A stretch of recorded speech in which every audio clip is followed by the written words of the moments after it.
Nicole Bromley went undercover in Cambodia for a rescue and restoration film project for Life Outreach International, where she met with child sex slaves in brothels and helped them tell their stories. Today, Nicole is talking about what happened in Cambodia and what she is currently doing to combat sexual abuse and trafficking around the world. Welcome, Nicole. Thank you so much, Nancy. Nicole, you went undercover, and what did you I see? feel like when I went on that first mission to Cambodia, it was some of the most traumatic things I'd ever seen in my life. And I grew up with, and we may get into that later, with quite a bit of trauma. I felt like I had seen a lot, and now I was doing God's work. I was doing what God called me to do, and I was helping people. But, through helping people, a lot of times you're seeing some of the darkest things that can be seen. And so, just to be really frank, it was meeting with young girls in brothels, young teenagers, 12, 13, 14-year-old girls. And I'll never forget them in these little locked rooms with nothing but a bowl and a blanket on the floor. Um, I hold those stories in my heart, and it's pictures too that I'll never forget. But one of the most poignant pictures in my mind as you asked me that question was going into an underground brothel where we went down a hole in the ground and down a ladder, and then there was this long hallway of room after room after room. And what really struck me, Nancy, was that the locks for the doors were on the outside of the doors. Oh, You could see them. And that, I remember just feeling so frozen seeing that and realizing that, these girls this was what they were here to do. Um, and that was really difficult. how did they get rescued? Did they get rescued? They did. I partnered with an organization, as you mentioned, called Life Outreach International, and they work on the ground in different countries with nonprofits that are there. So they worked with an organization that was there in Cambodia that would later work with the girls to plan their escape. And we interviewed 10 girls that first mission week that I was there, and all 10 of them were rescued. Mm-hmm. What was the hardest story to hear? I think the hardest story for me is one that I heard a few times, and that was as I'm listening to the young girls tell their stories of, being sold to a trafficker, their parents not really knowing what they were selling them into, um, but that they felt like they didn't know what hope looked like. That was the story that felt the hardest for me because, you know, for me as a young girl, feeling like, is there a way out of the things I'm going through? That felt really difficult to hear from these girls because they literally had no one except the person who was selling them for sex day after day after day, Mhm. feeling like there was truly no way out. Yeah. And not even being able to access the word hope. That was probably the hardest part for me to hear Mhm. because we always want to believe there's light, there's a way out, there's somebody out there that can help us. Yeah. And for a teenage girl to feel like that's not even an option, that felt really painful. Yeah. Well, you know what? Why don't we reflect a little bit upon what happened to you so that we can intertwine this story and so the audience can understand how you related to them. Mm, yeah, absolutely. Yeah, to tell that, I'd have to go way back to how I first found my own voice. A lot of the stories that I've heard about sexual abuse and human trafficking, and the girls that I've worked with through the last 20 years of my work, um, it overlaps. And so, back growing up, I was like what many would consider the perfect girl from the perfect family. I grew up in a small Midwest town. Everybody who knew me probably considered me the poster child of our community. I was, a straight A student. I had lots of friends. I was an athlete. I was homecoming queen in my high school, all those things. But really, that was a mask that was covering up a lot of the pain and the shame that I had inside, because I had been holding in this secret that I was told never to tell.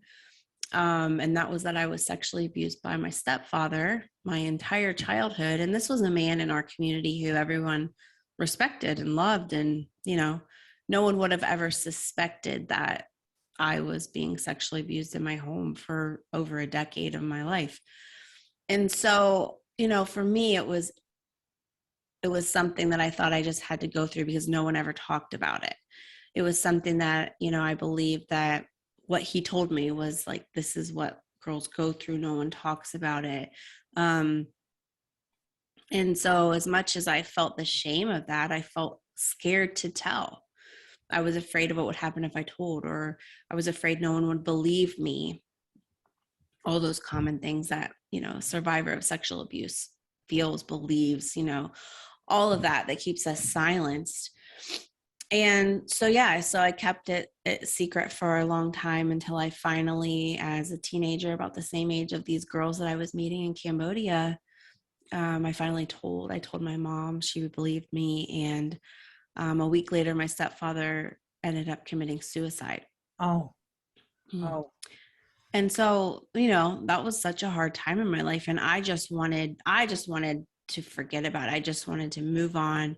And, I know you and probably most of your listeners would know, like, you can't just sweep something under the rug and make it go away. And that's what I tried to do, but it wasn't working. And so for years, it was just a matter of realizing, like, if I want to truly heal from my past, I need to find safe spaces to talk about it.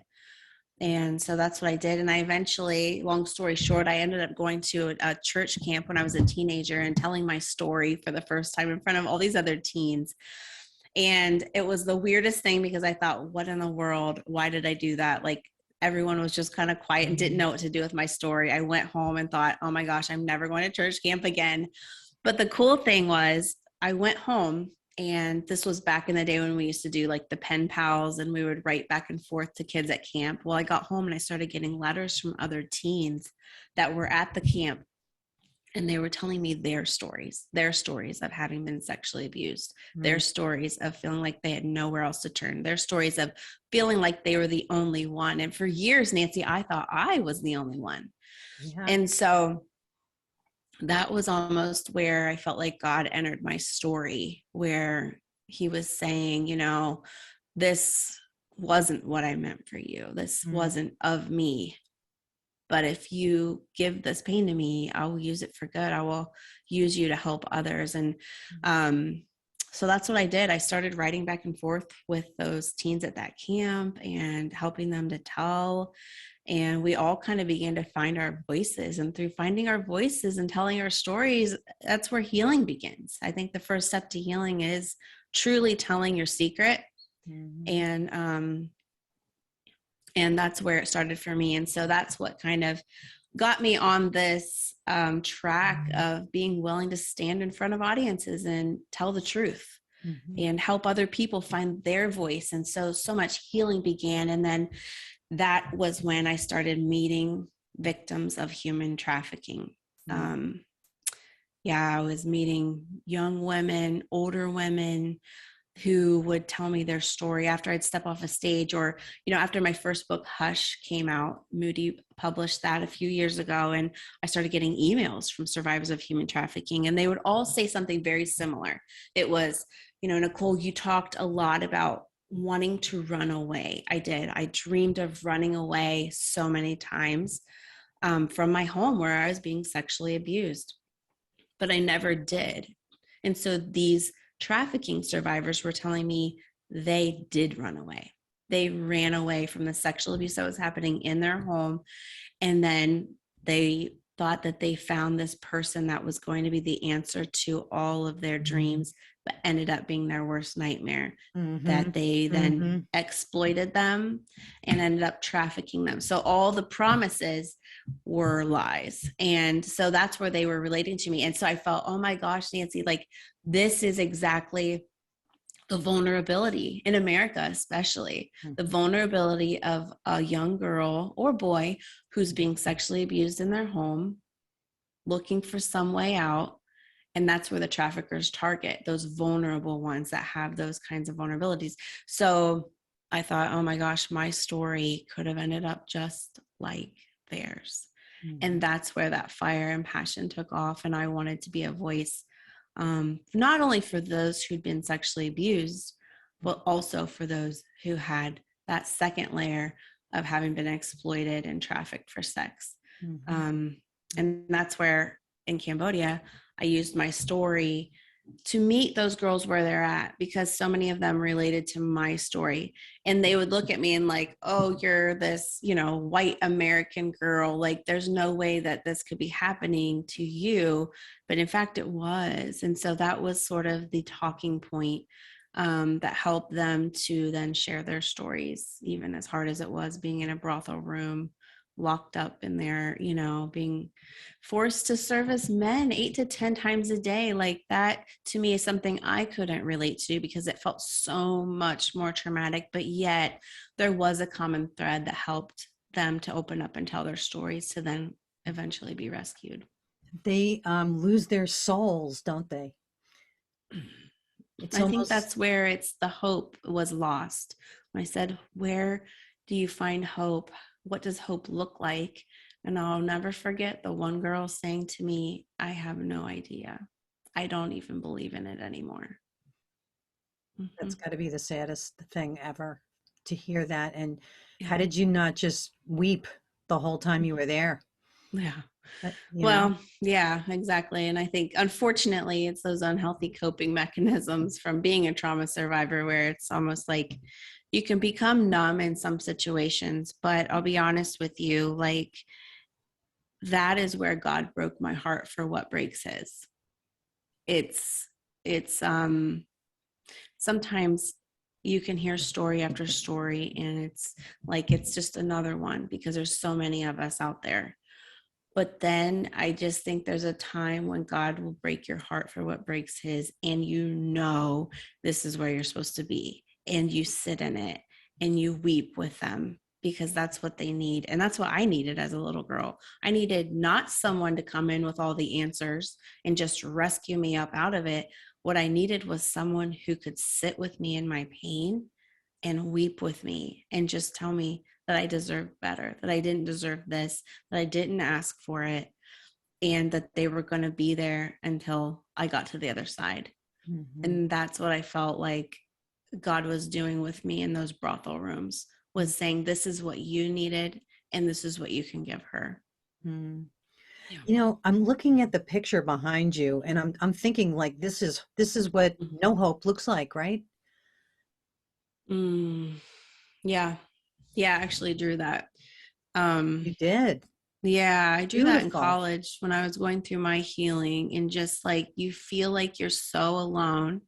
You feel like there's no one who can see your pain, but there's always hope. There's always hands reaching out to you. You just have to lift your head and look around. Yeah. Hmm. So now you have this ministry. It's a nonprofit one that's helping people.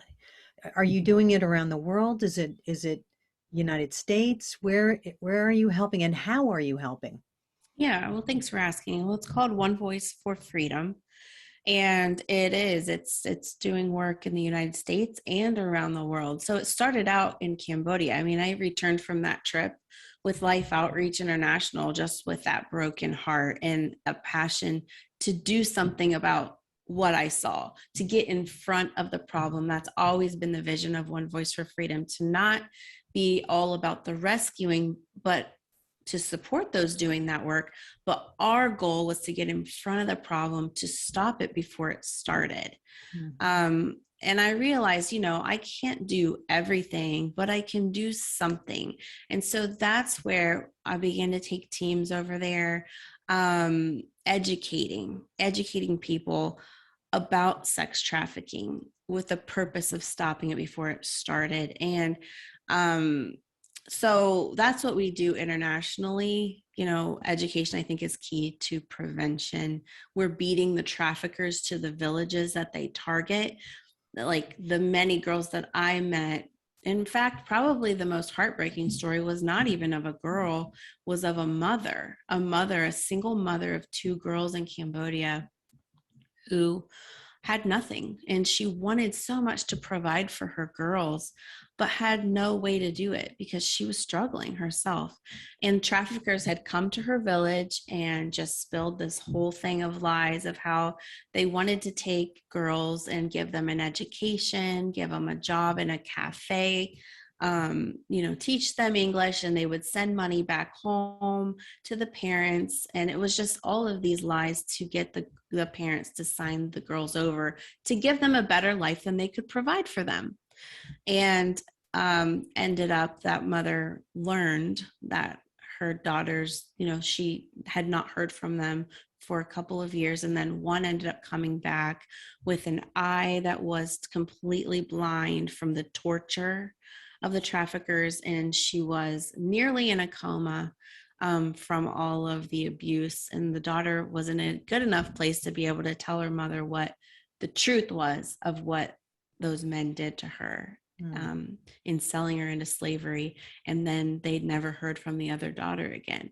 And so that to me was just such torture, because for me as a mother, imagine trying to do the best you could and believing someone, and then it turned out to be that way. So that story, the mother's name was Yem. Yem was what fueled One Voice for Freedom to get to those targeted, vulnerable villages, teach them a truth, so that when the trafficker would come to their area and tell them these things, they would think, I don't think they're telling me the truth, and I'm not putting my girl in that car. And so we truly have, I believe, stopped thousands of sex slaves before they could become a sex slave. And I'm really proud of that. And I've been grateful for that work. Then COVID hit and we had a hard time getting over there. And so we kind of did a really cool pivot where we did two different things, where we are doing a lot domestically now in America, just empowering vulnerable youth, those who were like me, who were sexually abused in their home and are targeted, not only in person, but online. So we are educating young people about those kinds of things. And then we're also supporting survivors who are here in America to help them turn their lives around and become a voice as well.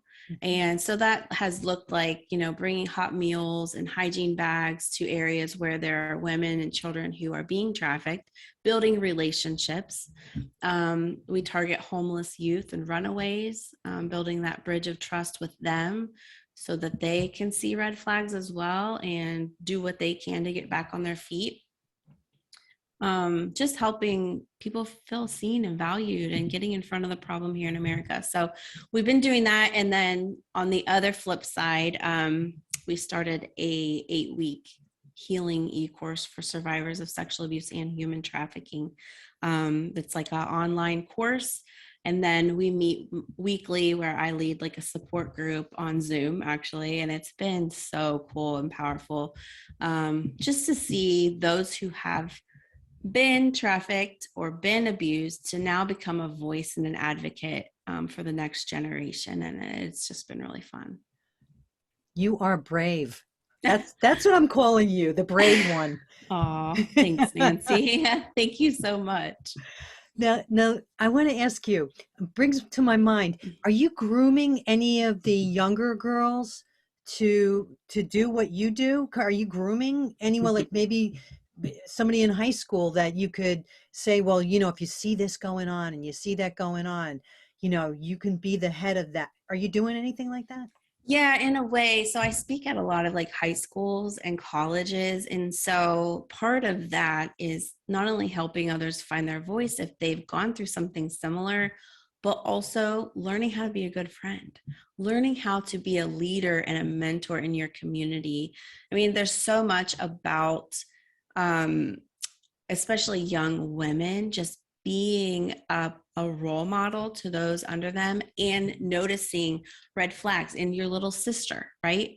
Or, someone who's talking to them online, like, so that they can be that place that they can call out those red flags and say, hey, this doesn't seem safe. And, I really care about you. And let's talk about this. Or to know when to tell an adult. Mhm. So those kinds of things, yes, definitely. That's a big part of it, is how to be a good friend and how to keep your friends safe. Yeah, Mhm. And how do boys receive this? Because, boys also are human trafficked. that's right. Yes, they are. And they definitely aren't served as much, because, even sexual abuse, like 1 in 3 girls and 1 in 6 boys is the statistic by the time Mhm. you turn 18 are sexually abused in America.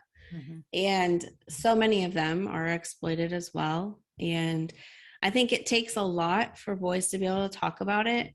And so a lot of times we don't even know what's Mhm. going on for them. Mhm. But the program that I talked about, the online support group and e-course, we run a men's group as well there. And it's harder to get them to sign up, but it's something that I really believe in. Just like you said, it's a really important, especially I'm a mom of boys, and I just think that they all need to know that not only do they have a role to play in stopping abuse and Mhm. calling out bad, poor behavior in their friends, but also if they have a story, they need to find safe places too, to Mhm. talk and to heal. And boys and girls are so easily lured, as you are pointing out. That's Um, right. and I think about a parents that they just like let their kid go, and they're not watching, you Yep. know, what they're doing, That's right. where they've been, or what they could go to the bathroom, somebody could dye their hair and pull them out, and that'd be the end, the human trafficking right there, or stealing a child. And I mean, do you have any tips for people or and parents of Mhm. things to see and be aware of? Yeah, I think the biggest in America, especially, is just, having relationship with your kids, asking questions, what about this relationship? Or how do you feel when this person is around you? Or, you know what I mean? Or the big one that I feel like a lot of parents these days are not paying attention to is, why does this adult want to spend so much time with you, one-on-one time with you? Like, that is a huge red flag. And I think a lot of us in America, we are tired. We are parents that are just like, I'm not going to say we because I'm not in this group, but a lot of parents are wanting to just like, yes, please take little Johnny to go get some ice cream today. Yes, please take Jenny to the swim thing, all day today because I need a break. But let me tell you, the ones that are charming and wanting all this one on one time with your kid, they are not safe. I'll just tell you straight up. Those are the ones who end up, I can't believe that this person, he's such a good person in our community. I can't even imagine that he would do that. Well, imagine it, because those are the ones that we need to watch out for. If you have someone that wants lots of one on one time with your kid, getting them gifts, showing them all kinds of attention, talking to them online, it's super inappropriate and it is grooming behavior. And most likely they are wanting to molest your child. So it's not so much the random stranger in the bathroom that we're worried about, it's the ones that you know. And it's the ones trying to get into your home and into your child's phone.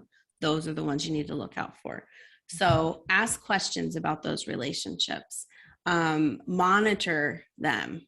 Like, if there is for some reason one-on-one time like that, which I don't agree with, but if there is, walk in on it.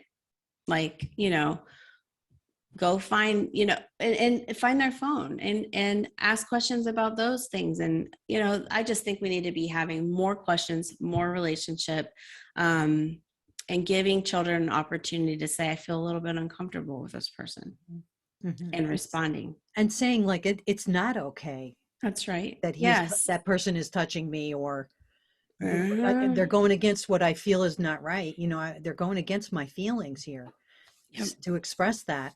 So, for more information And to get Nicole's book, Hush, go to I Am One Voice.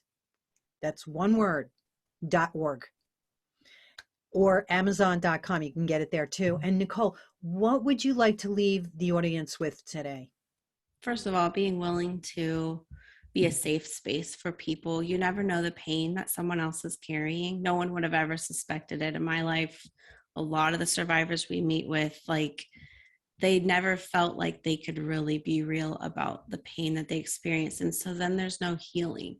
We need to create healing spaces, especially in Christian communities, and allow God to be the healer. Don't try to fix it. Just be a good listener. People in pain don't need all the answers from you. What they need is to be heard, to be believed, and to be loved. And I think if we can each do that in the life of someone else, we not only will change one person's life, we could really change the world if we all could just do that, instead of defending ourselves or trying to make ourselves feel better because we can't hear these things. We can hear them. And that's where the healing happens. That's where God meets us in the midst of tragedy. And we can all be that person, that hands and feet to someone who needs it. National Human Trafficking Hotline is 1-800-373-7888. You can message them at 233-733. Text help or info. If you see it, report it. Thank you for watching the call. We hope that this video has encouraged you today. You know, you can have a relationship with Jesus. All you have to do is invite him into your life. Repent of sins, ask for forgiveness, and make Jesus your Lord and Savior. And if this video has encouraged you in any way, please write your comments below. Until the next time, may the Lord be with you. Thank you for watching The Call, where we are leading you to Christ through stories and teaching.